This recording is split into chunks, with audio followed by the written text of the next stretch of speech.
The road stretched ahead in an endless ribbon of cracked asphalt. The only company, the rhythmic hum of my tires and the glow of my high beams slicing through the empty dark. I was less than an hour from my parents' house, driving the familiar back roads that wound through thick, skeletal trees. It was the kind of night that felt unsettling for no particular reason. Air heavy with an impending storm, the silence of the woods unnatural, as if something were holding its breath. I flexed my fingers on the wheel, forcing myself to focus. It was late, too late. I had left the city after work, thinking I could make the drive in one shot, but now fatigue clawed at me, dulling my senses. And then, a flash of movement. Something darted into the road, a shadowy blur, fast and low. Instinct took over. I jerked the wheel hard to the right. The world snapped sideways. My tires screamed. My body lurched against the seatbelt as the car spun, gravel spitting and crunching. Headlights flickered wildly through the trees. For one terrible second, the car was airborne. Then impact, a sickening crunch of metal and glass. The world shattered into white-hot pain. My skull cracked against something hard. My ribs felt like they had been caved in by a sledgehammer. I heard myself gasp, but the sound was distant, foreign. My vision blurred. The last thing I saw was the cracked windshield, a spiderweb of fractures splitting outward into the dark. Then nothing. I woke up drowning in syrup. That's what it felt like, my body thick and heavy, my limbs too sluggish to move. My head pulsed with a slow, rhythmic throb, and my mouth was dry, coated with the stale, bitter aftertaste of something chemical. Where was I? The air was stagnant, heavy with a nauseating mix of antiseptic, sweat, and something faintly rotten. My skin prickled with unease. I tried to sit up. Nothing happened. Panic flared in my chest. My arms wouldn't lift. My legs felt like dead weight. A thick fog pressed against my brain, making my thoughts sluggish and indistinct. I was in a bed, an old, lumpy mattress that reeked of mildew. A single lamp glowed dimly from the nightstand, its weak yellow light barely pushing back the darkness. This wasn't a hospital. This wasn't my parents' house. Then where? The door creaked open. A figure stepped inside, and my blood turned to ice. She stood in the doorway, filling the narrow frame. Stacy Turner. No. For a moment, my mind refused to accept it. But then the memories came crashing in all at once. Like a flood I'd spent years trying to keep at bay. High school. The whispers. The notes. The way she used to watch me. Her gaze never wavering.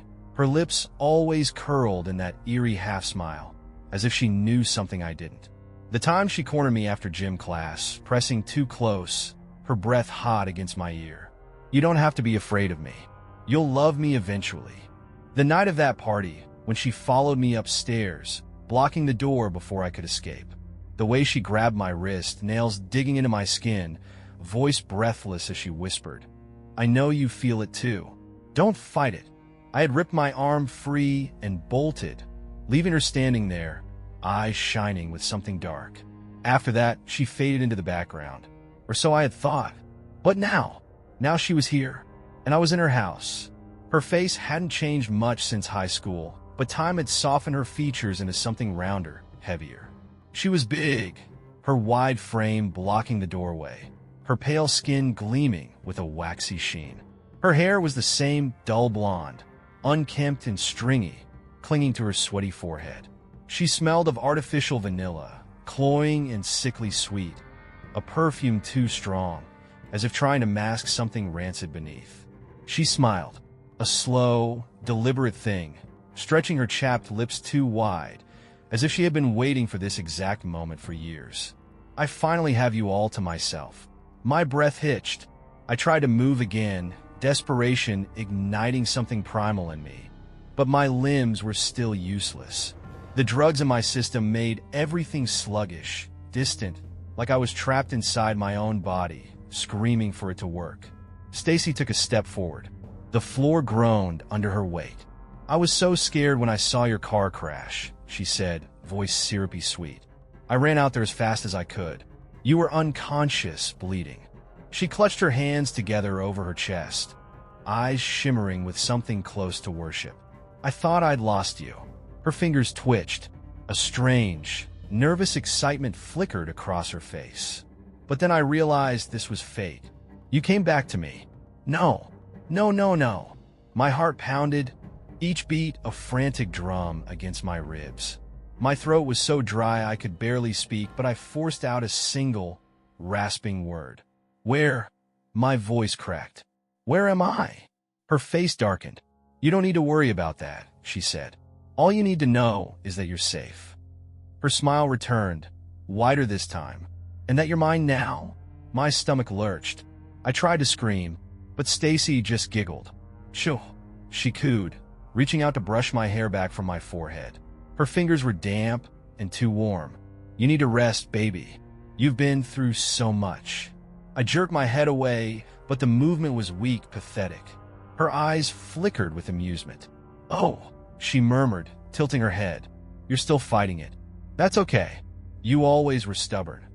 She leaned in closer, her breath hot and sugary against my cheek. "But don't worry, sweetheart," she whispered. "I have all the time in the world to fix that." And with that, she reached in her pocket, and everything went dark. Time had become something loose and shapeless, slipping through my fingers like sand. I drifted in and out, floating in a haze of warm numbness, my body heavy, my thoughts sluggish. Each time I surfaced, the world was the same: dim light, the creaking of old wood, the suffocating scent of artificial vanilla, and her. Stacy was always there.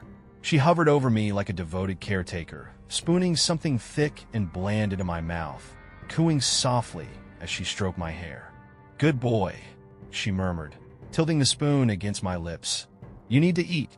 You lost so much blood, baby. But don't worry, I'm taking care of you." I wanted to resist, to clam my mouth shut, to thrash and spit.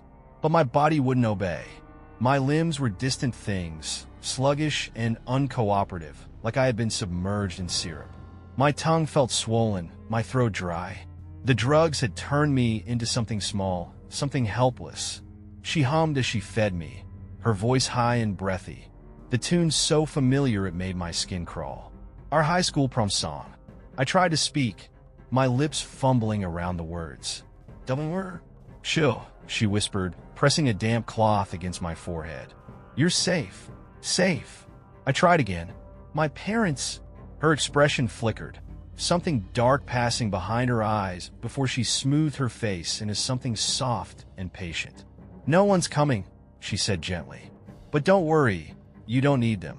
I'm here." I tried to argue, to push through the fog, but the effort was exhausting. The room tilted, my eyelids drooping. Stacy cupped my face, her touch lingering. "Sleep, baby," she whispered. I had no choice. I didn't know how many days passed before I tried again. The drugs were still there, thick and cloying in my system, but they were wearing off. I could feel my fingers again, feel the ache in my muscles, the gnawing hunger in my stomach. She had grown comfortable in my obedience, thinking I was too weak to move, too lost in her haze to fight. She was wrong. I waited until she left the room. The second the door clicked shut behind her, I inhaled sharply, bracing myself. "Move!" My arms trembled as I pressed my palms against the mattress, forcing my torso upright. My head spun, my breath coming in short, shallow gasps.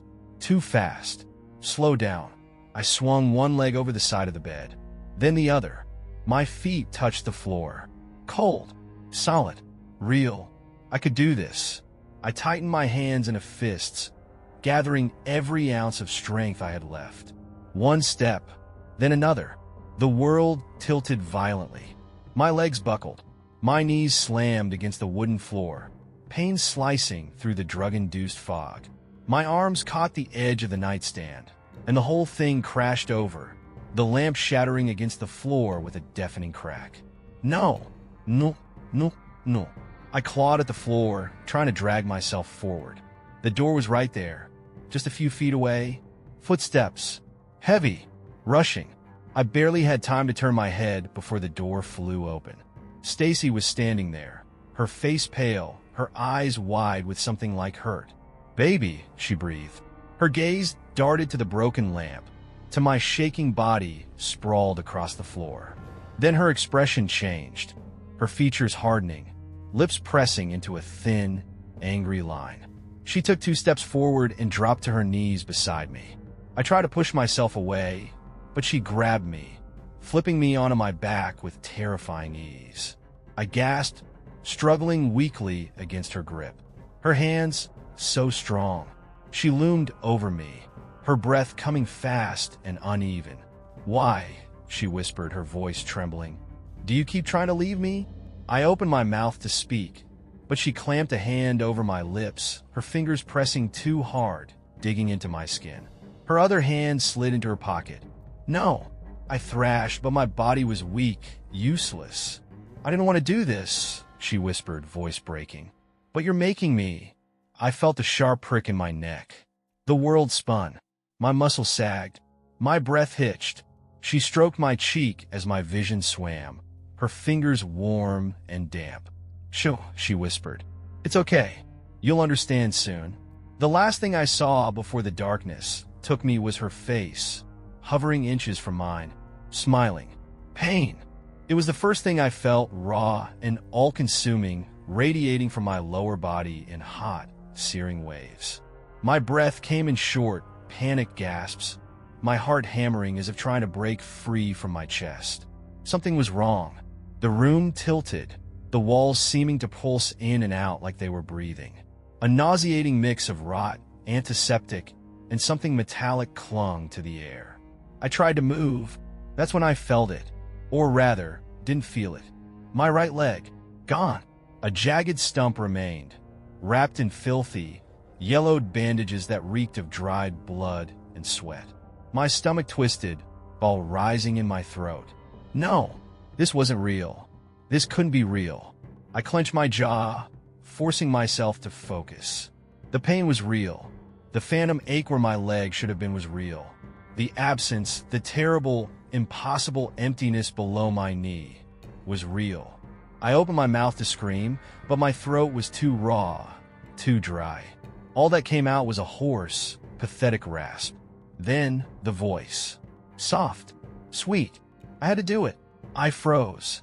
Stacy sat beside the bed, perched on a small wooden stool, hands folded neatly in her lap. Her expression was calm, almost maternal, like a mother soothing a child who had just scraped his knee. "You tried to leave me," she said simply, tilting her head. I couldn't let that happen. The world blurred at the edges. My ears rang. "You." My voice was barely a whisper, my tongue thick and uncooperative. "You cut off my leg?" She sighed, as if she were tired of explaining something so obvious. "I gave you a choice," she said. "I told you not to fight me. But you keep hurting us." "Us?" I felt something cold slither through my chest. "You're insane," I croaked. Stacy's eyes darkened. "No," she whispered. "I'm in love." The next few days, weeks, blurred together in a nightmare of pain, humiliation, and madness. She spoon-fed me, cooing whenever I whimpered in pain. She changed my bandages with a tenderness that made me want to scream, whispering apologies as she cleaned the wound. But worst of all, the videos. She propped up a small, old television in front of my bed and played home movies. Not my home movies. Hers. Shaky footage of our high school hallways, zooming in on me, walking to class, laughing with friends, sitting alone at lunch, unaware that I was being recorded. She sat beside me, pointing herself out in the background of every shot. "See?" she whispered, voice thick with emotion. "I was always there, watching over you." My stomach churned. One video showed her standing just a few lockers down from mine, staring at me as I spoke to a girl I barely remembered. Another showed me leaving a football game, bundled in my jacket, completely unaware of the shaking camera trailing behind me. I turned away while burning my throat. She grabbed my chin, forcing me to look. "Watch," she hissed. The video changed. This time it wasn't shaky. It wasn't taken from afar. It was recent, a hidden camera in what looked like a bedroom. The angle showed a bed, a nightstand, a lamp. My apartment. My breath stopped. I watched in horror as the door creaked open on the screen and a figure stepped inside. Stacy. She moved through my apartment in the dark, running her fingers along my furniture, lifting my shirts to her face, inhaling deeply. The video ended. I was going to be sick. I turned to her, my body trembling. "How long?" She smiled. I never stopped. A sick realization slammed into me. The crash. The car swerving. The sudden failure of the brakes. It wasn't an accident. You. My breath hitched. You did it. You sabotaged my car. She didn't deny it. Her smile widened. I had to bring you home. I lost it. Rage exploded through my body, giving me strength I didn't know I still had. I lunged, grabbing the lamp beside me and swinging it with every ounce of force left in me. The impact was solid. Stacy gasped, her body jerking sideways as the lamp shattered against her skull. I didn't wait to see if she was unconscious. I moved. I rolled off the bed, hitting the floor hard, the pain from my severed leg so blinding I nearly blacked out. But I kept going. I clawed at the floor, dragging myself toward the door, inch by agonizing inch. My vision blurred with pain and exhaustion. I reached the threshold. I pulled myself into the hallway. Freedom. A shadow loomed over me. No, no. A fist grabbed my shirt and yanked me backward. Stacy's breath was hot against my ear, her voice shaking with rage. "You stupid boy." I struggled, but her grip was like iron. She dragged me back inside, kicking the door shut behind her. I twisted, clawing at her arms, but she was too strong. She threw me onto the bed, straddling my chest. "You keep hurting us," she whispered. She reached into her pocket. "The needle." "No." I choked out, thrashing. "Please." A sharp sting in my neck. The room tilted. My body slumped. The last thing I heard before I slipped into darkness was her voice. Soft. Loving. Now I have to take the other one. Time became a shapeless, endless void. The days bled together, indistinguishable from one another, locked in a routine of captivity, pain, and survival. The seasons must have changed, but I never saw them. There were no windows in my room, my prison, only dim yellow light from a lamp Stacy kept by the bedside. The outside world became a dream, something I barely believed had ever been real. The new absence was the hardest part. My left leg was gone now too, severed just above the knee like the first one. She had done it without anesthesia, humming a lullaby while I screamed myself hoarse. When I woke up from the blood loss, she was curled beside me, stroking my face, whispering that I had brought this on myself. That I was lucky she was willing to forgive me. The infection nearly killed me. For weeks, I drifted between consciousness and fevered nightmares, burning from the inside out. She nursed me through it, spooning warm broth past my cracked lips, pressing cool cloths to my forehead, stroking my damp hair while I shivered and whimpered. "See," she cooed. "You need me." Stacy's delusions grew stronger. She had started dressing me up. It began with a simple button-down shirt. She sat beside me on the bed, guiding my arms into the sleeves, humming to herself. "You always wore blue in high school," she mused, buttoning it up to my throat. "It brings out your eyes." The next time it was a suit jacket. She pulled it around my shoulders, adjusting the lapels, standing back to admire her work. Handsome. I was too weak to fight back. Then came the dates. She would wheel me into the dining room, a single candle flickering between us, plate set with food I couldn't eat without help. She filled my glass with wine, pressing it to my lips, giggling when some dribbled down my chin. She toasted to our love. She held my hand across the table, intertwining her fingers with mine. I stopped speaking altogether. I refused to give her anything. That's when the dances started.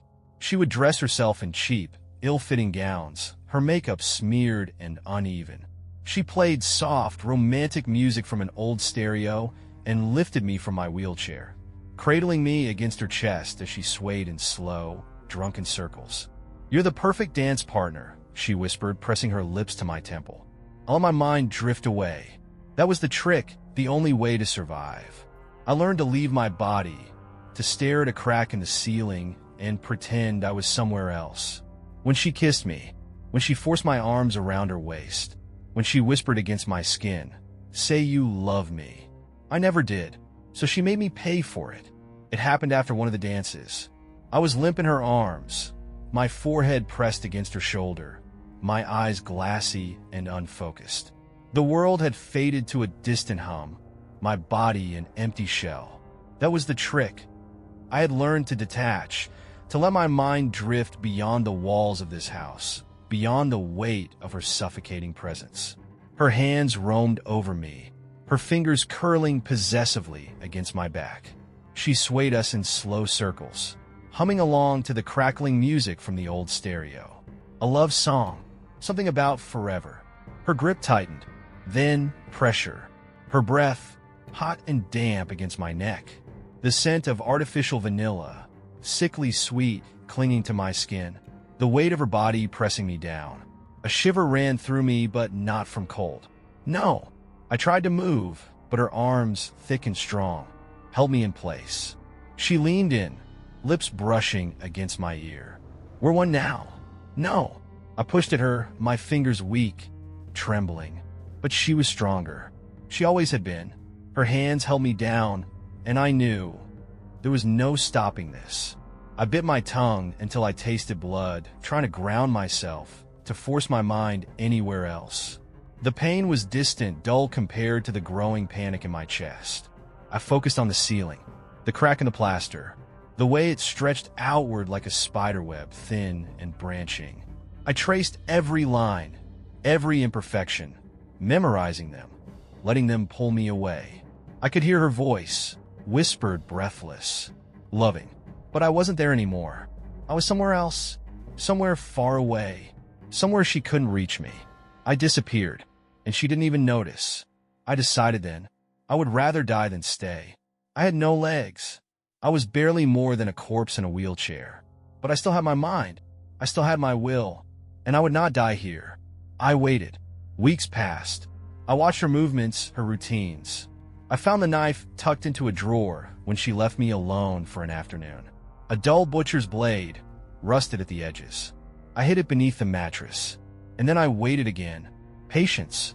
That's all I had left. Then the opportunity came. She was drunk, more than usual. I could smell the cheap vodka on her breath as she leaned in, giggling. "You're so good to me now," she whispered, nuzzling against my cheek. "I knew you'd come around eventually." I forced a smile. She giggled again, setting the wine bottle on the nightstand. I reached under the mattress. My fingers wrapped around the knife handle. She didn't notice, not until I plunged it into her stomach. The sound that came from her lips was not a scream. It was a moan. She shuddered, eyes fluttering. I ripped the knife free, blood gushing onto the bed, soaking through the sheets. Stacy gasped, swaying on her feet, clutching the wound. For a single glorious moment, I thought I had won. Then she laughed, low and breathy, almost shy. She looked down at the blood dripping through her fingers, then back at me. Her lips curled into a smile. "Oh, baby," she sighed, voice full of affection. "That's the spirit." She took a shaky step forward. "I love when you play rough." My stomach dropped.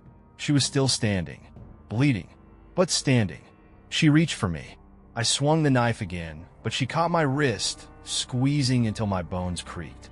My fingers spasmed, the blade falling from my grip. "No more of that," she murmured. Her other hand slid into her pocket. A familiar needle glinted in the lamplight. "No," I croaked, thrashing weakly, but I was too slow, too weak. The prick came on my shoulder. Heat bloomed through my veins. My body sagged. The room tilted. She kissed my forehead. "Shoo," she whispered. "Time for another lesson." I couldn't fight. I couldn't scream. I could only watch as she turned toward the nightstand, rummaging through the drawers. Then she found it. The bone saw. My body convulsed in its drug haze, my breath coming in shallow, panicked gasps. She sat beside me, pressing a kiss to my fingertips. "Don't worry," she whispered, placing her hands over my left wrist. "You don't really need this one either." The last thing I heard was the whir of the blade. Time had lost all meaning. The days, the seasons, I couldn't tell them apart anymore. The only thing that marked their passing was her. The shuffle of her feet across the wooden floor. The clatter of dishes when she fed me. The rhythmic, labored sound of her breathing as she loomed over me in the dark. I had become a husk, a shadow of the man I once was. My body ruined. My arms, my legs gone. I was nothing but a torso strapped into a wheelchair, a prisoner of this house, of her, of the life she had forced upon me. I had stopped dreaming of escape. Not because I didn't want it, God, I wanted it more than anything, but because I knew it was impossible. And yet, fate has a way of being cruel to even the cruelest. Stacy had grown bigger over the years. Much bigger. At first, it was subtle, her weight increasing, her movements slowing. But as time passed, she became bloated, swollen, her body barely able to support itself. She wheezed when she moved. Her skin, sweaty and flushed, was covered in deep red marks from the pressure of her own bulk. She had always been strong, terrifyingly so. But now, even she had limits. It was early in the evening when it happened. She was bringing my food, lukewarm, oversalted mush, spooning it into my mouth like a mother feeding a helpless infant. But this time she struggled. Her hand trembled. Her breath came in ragged gasps. I watched as she staggered, pressing a hand to her chest. Her lips parted. A small, strangled sound escaped her throat. Then she collapsed. The impact shook the entire floor.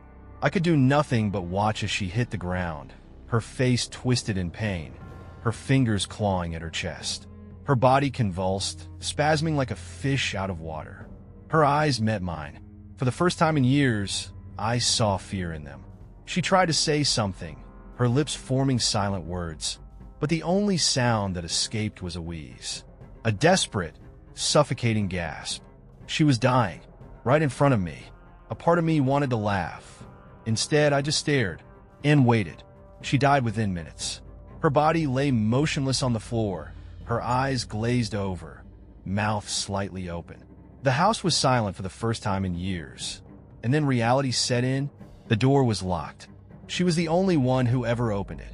I wasn't free. I was trapped. The first day was the easiest. I wasn't hungry yet. I wasn't thirsty. I sat in my wheelchair, staring at her corpse, waiting for something to happen. The second day, the thirst set in. My lips cracked. My throat burned. My body, weak, useless, screamed for water. I licked at the dampness on my lips, but it did nothing. By the third day, hunger clawed at my stomach. I had no choice. There was still food in the bowl she had brought me. Cold, rancid, but it was all I had. I gagged as I swallowed it down. The fourth day, I started hallucinating. I saw her standing in the doorway, smiling. I saw myself walking again, running through a field, my limbs whole.